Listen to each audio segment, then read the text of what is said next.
నిరీక్షణ prayer house మరియు centre సంఘముల తరపున ప్రభువైన యేసుక్రీస్తు శ్రేష్టమైన నామంలో మీ అందరికీ నా హృదయపూర్వకమైన వందనములు. ఈరోజు దేవుని వాగ్దానం ఎఫెసీయులకు రాసిన పత్రిక 4వ అధ్యాయం 31వ వచనం. సకలమైన దుష్టత్వమును మీరు విసర్జించుడి. దేవుని ఆత్మను దుఃఖపెట్టే ద్వేషము, కోపము, క్రోధము, అల్లరి, దూషణ మొదలైన వాటిని మనం విసర్జించాలి. రక్షణ పొందుకున్న ప్రతి విశ్వాసి యొక్క ప్రతి పాపమును యేసుక్రీస్తు రక్తములో కడిగి పవిత్రులుగా చేశాడు. మానవులంగా ఈ భూమి మీద జీవించుచున్న మనం మన జీవితపు చివరి దినం వరకు దేవుడిచ్చిన పవిత్రతను కాపాడుకొనుటకు మనలను మలినపరిచి దేవుని నుంచి దూరం చేసే సకలమైన దుష్టత్వమును విసర్జించాలి.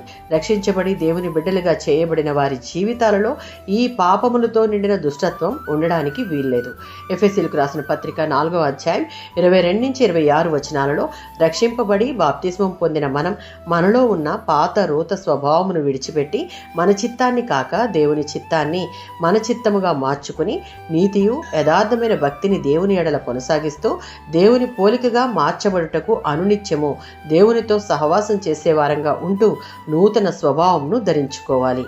యాకోబు పత్రిక 1:20లో ఉన్నట్లుగా మనుషుని యొక్క కోపము దేవుని నీతిని నెరవేర్చదు. మరియు కొలసీలకు రాసిన పత్రిక 3:8లో ఉన్నట్లు కోపము, ఆగ్రహము, దుష్టత్వము, దూషణలు, మన నోటికి తగని మాటలు ఇవి అన్నీ విసర్జించి దేవుని వాక్యము సెలవిచ్చిన రీతిగా నూతనమైన స్వభావమును ధరించుకుని దేవునికి ఇష్టలుగా ఉండాలి. సామెతలకు 10:12 మనం విసర్జించిన ప్రతి స్వభావమును ప్రేమతో భర్తీ చేస్తే దేవుడు మనలను ఎటువంటి ప్రేమతో ప్రేమిస్తాడో అటువంటి ప్రేమతో ఇతరులను ప్రేమించే వారంగా మార్చబడాలి. అంటే మనలో ఉన్న దేవుని ఆత్మను దుఃఖపరిచే స్వభావాలను ఖచ్చితంగా విసర్జించాలి. ఆమేన్.